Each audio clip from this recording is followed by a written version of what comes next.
சாமுக்கு என்ன பிடிக்கும்னு எனக்கு தெரியாது. அவன் மற்றவங்க மாதிரிலாம் இல்லை. பசியில் இருக்கும்போது அது இதுன்னு பேசிக்கிட்டு. கொஞ்சம் சீக்கிரம் போடா. அனிதா, இந்த ஆட்டுக்கறியில் எதுக்கு நீ உருளைக்கிழங்க போடுற? என்னது? இல்லை, எனக்கு அது பிடிக்காது. சும்மா தெரிஞ்சுக்கலான்னு கேட்டேன்.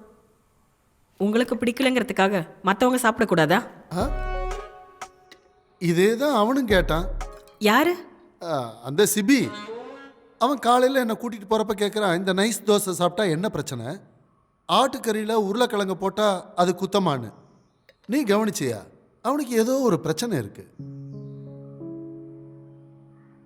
நீ கவனிச்சியா?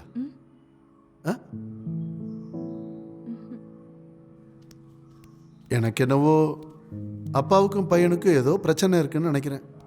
என்னவா இருக்குன்னு தெரியல.